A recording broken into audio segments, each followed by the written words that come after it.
ဟောင်းရွံ့ကြွေတဲ့စောင်းနှင်းတွေကြားမှာကျွန်တော်ဗာမြမားခဲ့လို့လွမ်းရတာလေမမခိုင်ရဲ့တပေါင်းလာစမ်းကနေပူလို့ညာချမ်းနေမမခိုင်ကျွန်တော်ဘယ်နန်းနဲ့အိပ်ရပါမလဲအိုးဝန်းလေးတွေကကျွန်တော်နာမည်ကိုခေါ်ပြီးလွမ်းကြတယ်မမခိုင်ကျွန်တော်မှသာဆိုင်သာဆိုင်မပိုင်ရတဲ့မမခိုင်ကိုလွမ်းဖို့မဖြစ်နိုင်တာလွမ်းလာခြင်းတွေ့ရင်တော့ကျွန်တော်ဟာအိုးဝတ်ထက်တဆင်းနေနဲ့ကောင်းပေါ်မမခိုင်ရိုးရံကြဲကြဲအပွင့်နေနေပန်သူမရှိပေမဲ့ຫນွေရောက်တိုင်းပွင့်တဲ့လက်ပတ်တွေကိုကျွန်တော်ခင်နေမမခိုင်သူနဲ့ကျွန်တော်ဘွားတူလုံးလို့ညနေဆိုတောင်ချိန်မှာမြူတွေဆိုင်ရင်ကျွန်တော်စိတ်ရိုင်းတွေကမမခိုင်ရှိရာအညာကိုပြေးလာခြင်းနဲ့စိတ်ကူးဟာစိတ်ကူးပါမမခိုင်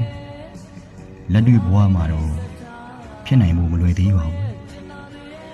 မပြည့်စုံတဲ့ဘဝမှာမမခိုင်ကိုခေါ်ထားဖို့ကျွန်တော်ယောက်ျားမပြီးသားသေးဘူးလို့ပဲပြောရမယ်မမခိုင်အခုလောလောဆယ်အလွမ်းတွေကိုဖြည့်သေးဖို့